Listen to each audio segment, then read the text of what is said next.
저는 클러스터 파트의 카린 이시은이고 오늘 제가 공유할 주제는 얼랏 딜리버리 그라파나 알림을 활용한 효율적인 알림 시스템 구축입니다.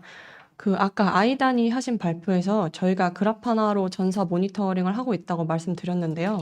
이 그라파나 알림에 어떤 한계가 있었고 우리 팀에 어떤 니즈가 있었으며 저희가 이를 어떻게 풀어나갔는지에 대한 이야기가 될 것 같아요.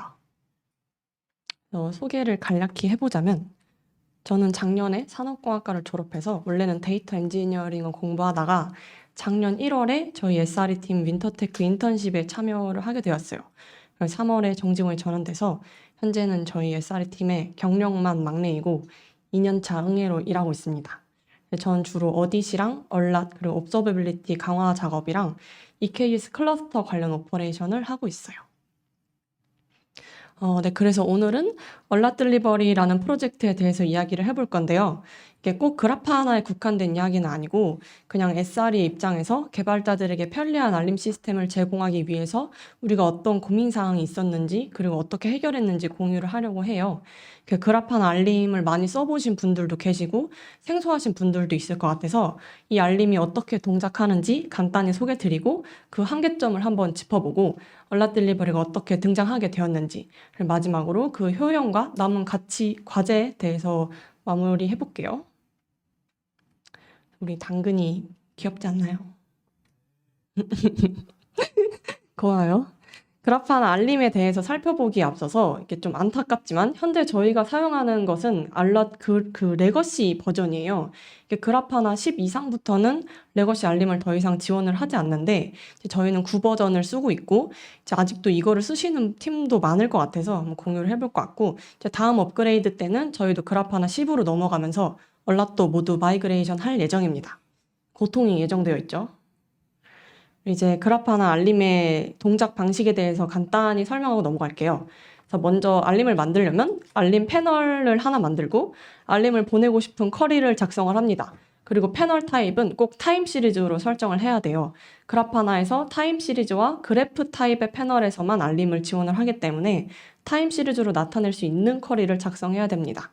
그리고 이 노란 얼랏 탭을 눌러서 create 알랏을 하면 이제 알랏의 룰과 컨디션을 작성하는데요. 이 부분에서 이 룰을 알아야 알림이 동작하는 방식을 이해할 수 있어서 그 얼라팅 룰에 대한 스테이트와 헬스에 대해서 간단히만 짚고 넘어가 볼게요. 그래서 그래프나 얼라팅 룰에는 크게 3가지 상태가 존재하는데 이제 OK, 노멀 상태는 이 룰을 평가했을 때 조건이 해당되지 않는다. 그러니까 건강한 상태이다. 그리고 펜딩 상태는 OK 상태에 있다가 알림 조건에 해당되는 밸류 값이 감지가 되면 돌입되는 상태예요. 그래서 이때 펜딩 이후에 한 번 더 평가를 했을 때 조건을 만족하면 얼라팅 상태로 바뀌면서 이때 알림을 보냅니다. 근데 만약에 조건을 만족하지 않는다면 OK 상태로 돌아가면서 알림을 보내지 않아요.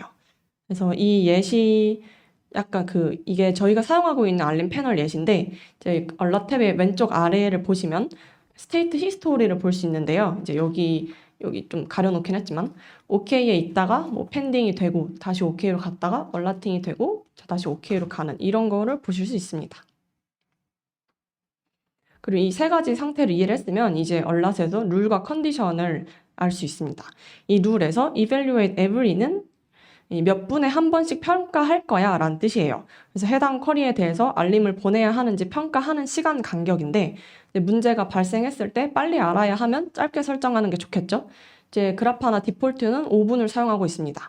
그리고 evaluate for은 이제 내가 이거를 몇 분 동안 지켜볼 거야 라는 뜻이에요. 그래서 every의 설정 간격으로 쿼리를 평가를 하는데 이게 컨디션에 도달했으면 펜딩 상태가 되고 이제 for만큼 기다립니다. 그 후에도 그 조건을 만족을 하면 얼라팅 상태가 되는 거예요. 그래서 기본 값으로 1분을 권장을 하고 이 every와 for의 시간은 알림의 시급도를 판단을 해서 이제 자유롭게 설정하시면 됩니다. 그리고 컨디션은 알림을 보내는 조건, 그리고 임계치를 설정하는 부분인데 쿼리에서 설정한 매트릭의 값이 어떨 때 알림을 보내라를 이렇게 설정하는 곳이에요.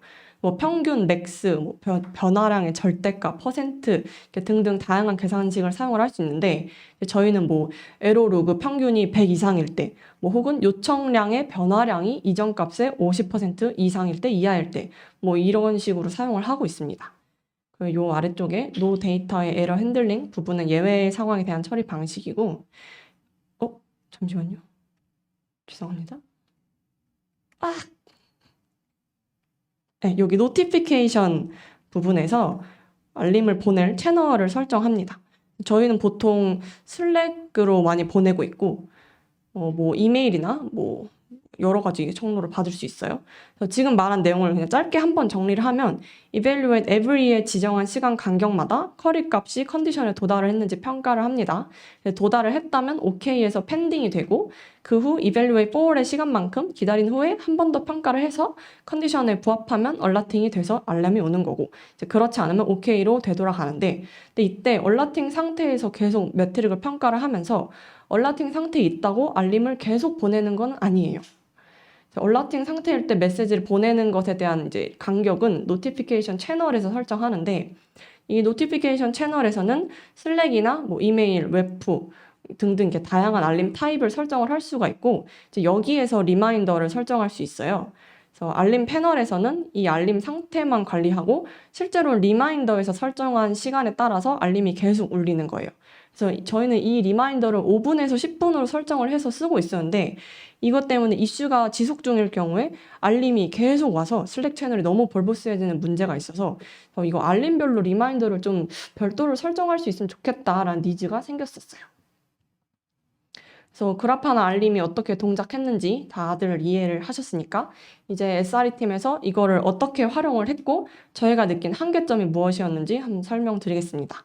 그 이전 세션에서 말했다시피 저희는 서비스 대시보드랑 트래픽 모니터 대시보드 그리고 뭐 목적에 맞게 여러 대시보드를 구성하고 네임스페이스 단위로 모니터링을 하고 있어요.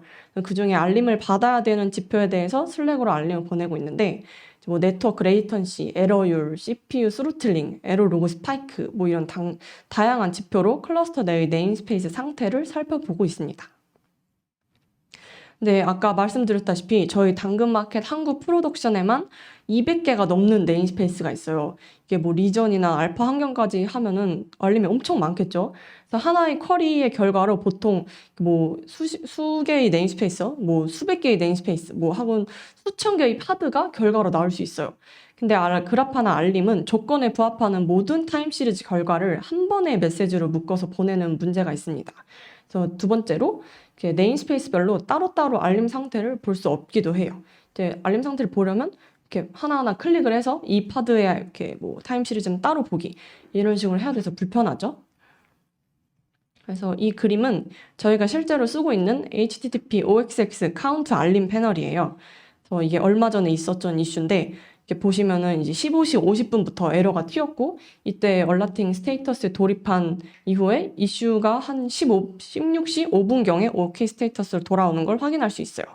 근데 만약에 15시 50분에 A, B 두 개의 네임스페이스에 대해서 알림이 발생을 했으면 뭐 이때 처음에 A, B에 대한 메시지가 한 번 왔겠죠?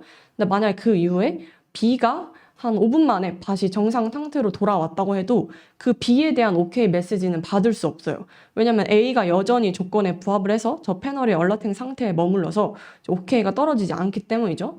그래서 만약 이번엔 좀 지속 시간이 짧아서 문제가 없었지만 이게 알림 타입에 따라서 지속 기간이 긴 경우도 많은데 이렇게 알림 상태를 네임스페이스별로 볼 수가 없어서 굉장히 불편했습니다.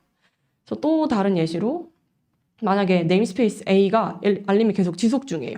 근데 이게 뭐 그렇게 크리티컬한 이슈도 아니고 개발팀에서 이거 저희 알고 있고 해결하고 있다 뭐 이런 네임스페이스가 있으면 알림을 꺼두고 싶잖아요. 그럴 때는 프롬 QL을 직접 편집을 해서 이제 네임스페이스에서 뭐 A를 제외하기 뭐 이런 식으로 대응을 했었는데 이제 이렇게 하면 쿼리가 변할 때마다 히스토리 추적이 어렵죠. 그리고 나중에 봤을 때 이거는 누가 제외한 거지? 이런 걸 모르기도 하고 그래서 그런 게 아무도 모르는 채로 방치되는 네임스페이스가 생길 수도 있어요. 문제가 되죠. 이제 세 번째 문제는 이제 메시지 내용이 커스텀의 한계가 있어서 가독성이 굉장히 떨어졌어요. 이 그라파나 알림 메시지를 적을 때 매트릭 값을 이용을 할 수는 있으니까 뭐 그 결과로 나온 네임스페이스 그 값을 이용을 할 수는 있는데 그거를 이용해서 예쁘게 알림을 만드는 게 어렵고 여러 매트릭이 한 번에 오기 때문에 값이 길게 늘어져서 보기가 불편합니다. 여기 왼쪽 그림 보시면 이게 약간 조그맣긴 한데 잡 레이블 값을 변수로 한번 넣어봤는데 이제 두 개의 값이 왔는데 뭐 슬래시로 구분이 되고 뭐 이런 식으로 좀 뭐가 뭔지 잘 모르겠죠. 이제 오른쪽도 보면은 이제 컨테이너 리스타트에 대한 알림 값으로 3개의 값이 왔는데 한 열에 2개씩 늘어져서 뭔가 한눈에 문제를 파악하기가 어려웠습니다. 네 번째로 알림 종류별로 리마인더의 간격을 조정하고 싶었어요. 이게 시급히 해결해야 되는 알림이 있고 그냥 노은 이슈로 인지하고 넘겨도 되는 알림이 있는데 이제 그라파나는 아까 말씀드린 것처럼 노티피케이션 채널에 설정된 그 일관된 리마인더를 적용하기 때문에 알림이 너무 벌부스하게 오는 문제가 있었습니다. 왜 이래? 잠시만요. 그리고 마지막으로 이렇게 그라파나 자체의 한계는 아닌데요. 저희 SRE 팀 내에서의 요구사항이 있었어요.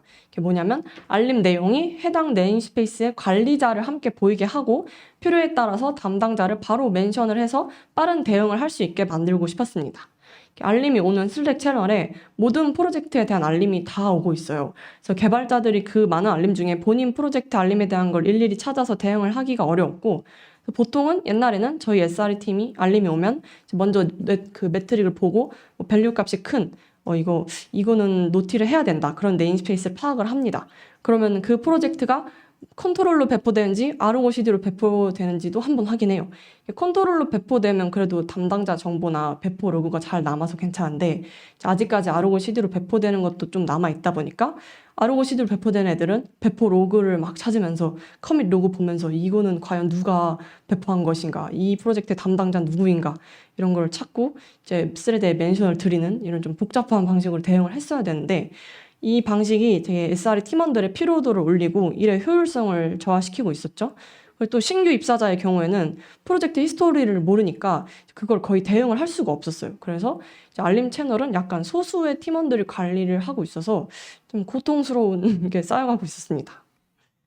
그래서 이제 이런 문제를 해결할 수 있게 새로운 알림 시스템을 한번 도입을 해보자. 그라파나를 이용해서 얼랏딜리버리라는 프로젝트가 시작되었습니다. 아까 2부에서 대렉이 카탈로그에 대한 얘기를 해주셨을 텐데 그 프로젝트에 대해서 메타데이터를 관리하는 거예요. 카탈로그에서 프로젝트 메타데이터를 관리를 하고 얼랏딜리버리는 이 카탈로그를 이용해서 네임스페이스별로 담당자 정보를 이용을 할 수 있었어요. 그래서 이 얼랏딜리버리의 시작을 할 때 목적은 크게 5가지가 있었는데요. 첫 번째로 알림을 네임스페이스별로 나눠서 한 메시지에는 하나의 네임스페이스에 대한 알림만 오게 하자. 두 번째로 메시지의 가독성을 높이자. 세 번째로 개별적인 알림 제어가 가능하게 하자. 그리고 알림에 담당자 정보를 포함하고 만약에 필요하다면 담당자를 멘션해서 빠른 대응을 유도하자. 마지막으로 전체 알림 상황을 한눈에 볼 수 있는 웹 UI도 함께 제공하자. 이렇게 있었는데 이 그림은 그 얼랏딜리버리 UML 다이어그램인데 이 자리에서 상세히 설명드리려는 것은 아니고 그라파나 웹북으로 받은 데이터가 어떻게 유효한 알림이 돼서 DB에 저장되고 담당자 정보를 담아서 슬랙으로 보내지는지 한눈에 보여드리기 위해서 가져와 봤어요. 근데 그렇게 한눈에 보기 좋은 건 아닌 것 같아요. 그라파나는 그 얼랏딜리버리가 그라파나 웹북으로 리퀘스트를 보내면 이 얼랏딜리버리를 받아서 이 데이터에서 우리에게 필요한 필드를 뽑아서 얼랏데이터라는 걸로 강화합니다. 이 얼랏데이터에는 이 알림이 어떤 네임스페이스에 어떤 종류의 알림이고 그리고 이거를 어느 채널로 보내야 되고 담당자 멘션을 해야 되는 상황인지 아닌지 그리고 혹시 이게 되게 이멀전시 상황이라서 SRE를 바로 멘션해야 되는 상황인지 아닌지 이런 걸 판단하는 정보가 들어가고요. 이 얼랏데이터가 얼랏Q라는 도큐먼트에 쌓이게 되는데 얼랏Q는 네임스페이스와 알림을 이렇게 쌍으로 가지면서 해당 알림의 상태, 마지막 알림 시점, 알림이 몇 번 울렸는지 이런 정보를 저장하게 돼요. 그럼 이제 최종적으로 이제 중요하겠죠. 얼랏딜리버리가 어떻게 알림을 보내느냐 이 완성본을 보여드리면 이런 식으로 저희의 요구사항이 모두 녹아 들어가 있어요. 그래서 처음 이 알림 제목에 네임스페이스와 알림 타입이 포함되고요. 매트릭 레이블을 추가해서 좀 가독성을 높여봤습니다. 그리고 컨트롤 프로젝트 링크를 추가해서 저희가 프로젝트 정보를 바로 확인할 수 있고요. 네, 아까 카탈로그를 이용한다 했죠. 카탈로그 API로 담당자 정보를 불러와서 추가를 했습니다. 지금 모자이크가 돼서 잘 보이진 않는데 담당자의 팀 그리고 그 팀의 슬랙 채널, 멘션해야 하는 슬랙 그룹 이런 게 다 표시가 되고 이제 사진 보다시피 슬랙 멘션 그룹을 그 개발자들이 설정을 하지 않았을 땐 설정할 수 있도록 바로가기 링크를 추가를 했습니다. 그리고 서비스 대시보드랑 로그 대시보드 링크를 추가를 해서 저거는 장의 시점 전후 10분의 상태를 보러 갈 수 있게 이제 타임 윈도우를 지정을 해놨어요. 장애 시에 저기에 가서 바로 상태를 볼 수 있게 했고, 이제 추가적으로 알림이 몇 회 이상 울리면 저희가 설정한 정책에 따라서 담당자가 바로 멘션됩니다. 그리고 마지막으로 알림 끄기 버튼을 추가해서 슬랙 스레드에서 바로 저 알림을 끌 수 있게 만들었어요. 그래서 이전 알림과 이제 현재 알림 비교하면 좀 더 변화가 느껴지시죠? 좀 더 가독성을 높이고 저희의 기능성을 높이는 데 집중을 했습니다.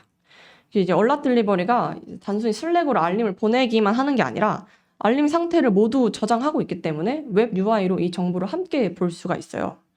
이런 식으로 UI를 한번 만들어 봤는데, 메인 화면에서 전체 네임스페이스 알림 현황을 한 번에 볼 수 있고, 이제 네임스페이스별로 이제 상세 페이지를 보면 알림 종류별로 히스토리를 확인할 수 있습니다. 아까는 이제 패널에 모든 네임스페이스 모여 있다 보니까 각각의 히스토리를 확인하기 힘들었잖아요. 지금 이걸 따로 모아서 네임스페이스별로 어떤 알림이 언제 올렸다 다 확인할 수 있고, 이제 뭔가 알림 끄기나 수정 버튼도 함께 UI에서 제공하고 있어요. 그리고 알림 타입별로 제어하는 부분이 코드로 넘어왔습니다. 기존에는 그래파나 쿼리를 아예 분리하거나 패널을 따로 만들어야 했는데 리마인더 설정도 통일돼 있어서 불편했죠. 근데 이거를 이제 코드로 개별 관리가 가능해졌어요. 좀 예시를 보여드리면 이게 저희가 500대 에러 알림에 대해서 세부 케이스를 나누어서 담당 팀을 멘션하느냐, SRE 팀 멘션하느냐 이런 걸 관리를 하고 있는데, 뭐 예를 들어서 503 코드 알림에 대해서는 팀 멘션을 하지 않기. 근데 만약에 503이지만 리스폰스 플래그가 UC 뭐 이런 값이거나 매트릭 값이 1000 이상일 때는 멘션하기. 그리고 뭐 별개로 코드 상관없이 1200이 넘으면 SRE 팀 전체를 태그해서 이멀전시 알리기. 뭐 이런 정책을 설정해서 넣을 수 있고요.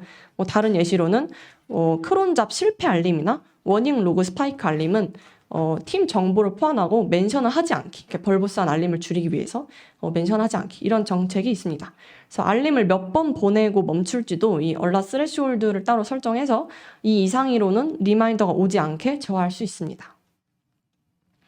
그리고 알림 타입별로 스노즈하는 기능도 제공을 했어요. 슬랙이나 웹에서 알림 끄기를 이용하면 그래파나에서 얼라팅 상태여도 슬랙으로 알림이 오지 않습니다. 그리고 이 스누즈 정보는 웹에서 누가 설정했고 얼마나 남았는지 이런 걸 설정할 수 있습니다. 이런 식으로 잘 멈춰서 쓰고 계시고요. 이제 뭐 마지막으로 이제 얼럿 딜리버리 프로젝트에 대한 목적이나 기능에 대해서 설명을 드렸는데, 이걸로 인해서 저희 SRE 팀이나 개발팀이 느낀 효용 가치, 그리고 앞으로 남은 과제에 대해서 말씀드리고 마무리해 볼게요. 얼마 안 남았어요. 먼저 제일 좋은 점이라 느끼는 건데, 개발자들의 셀프 서비스가 가능해졌습니다. 뭔가 SRE 팀이 알림 채널을 보고 있지 않아도 담당자가 바로 멘션이 되니까 그거 보고 빠르게 대응을 해주시고 계세요. 그리고 이제 알림 끄기를 이용해서 이거는 배포 중이어서 뭐 꺼둘게요 이런 식으로 되고, 아니면 저희 SRE한테 이거는 어떤 이슈가 있어서 지금 진행 중입니다. 뭐 이런 식으로 SRE랑 진행 상황에 대해서 공유하는 것도 쉬워졌습니다. 그리고 이제 아까 말씀드렸다시피 스레시홀드랑 리마인더를 각각 제어할 수 있게 되었잖아요. 그래서 전체적인 알림 양이 굉장히 많이 줄어들었어요. 이렇게 좀 요요한 알림만 오게 만들게 된 것 같고, 알림 양이 줄어드니까 좀 하나하나 살펴보기가 쉬워서 저희의 대응도 좀 더 빨라진 것도 있어요. 이제 알림 데이터를 모두 저장을 하고 있다 보니까 매 시간마다 이제 오른쪽 사진처럼 리포트를 보낼 수가 있어요. 그래서 스누즈를 해놔서 알림이 오지 않더라도 이제 우리가 까먹지 않고 인지는 하고 있게 저런 식으로 매 시간마다 알림이 지속되고 있다 이런 식의 리포트를 보내고 있습니다. 마지막으로 웹 UI를 제공함으로써 네임스페이스별로 알림 히스토리를 쉽게 확인할 수 있게 됐습니다. 그래서 이전보다 좀 과거의 알림 현황을 쉽게 파악할 수 있게 됐고, 전체 알림 현황을 시각화해서 어떤 네임스페이스에 몇 개의 알림이 울리고 있고 이건 뭐 스누즈한 알림인지 한눈에 파악할 수 있어서 굉장히 편해졌고, 이게 좀 알림이 많아 보이는데 얘는 알파 환경이고 저희 프로덕션에는 이렇게 알림이 많지 않습니다. 대부분 초록색이에요. 이제 뭐 알럿 딜리버리가 해결해야 할 일이 몇 개 남아 있는데요. 이제 먼저 알림별로 시간이나 조건 정책을 좀 더 구체화해서 알림과 멘션 하나하나의 중요도를 좀 더 올려야 합니다. 현재는 살짝 벌보스한 알림도 있긴 해서. 두 번째로 그래파나 쿼리를 튜닝해서 필요한 정보만 딱딱 명확히 가시화하면 더 좋을 것 같고, 그리고 앞으로도 저희 SR 팀에서 뭐 인프라 상황이 변할 수 있으니까 그런 거에 대해서도 유연하게 대처할 수 있어야 하겠고, 이제 마지막으로 알림 관련 리포트를 좀 더 고도화해서 아까 뭐 한 번에 오는 거 말고 슬랙 채널별로 좀 개발팀 각자 뭐 이렇게 리포트는 보내는 등의 좀 개발자들의 편의를 높이기 위한 작업도 있을 것 같아요. 여기까지 알럿 딜리버리에 대한 공유를 마치겠습니다.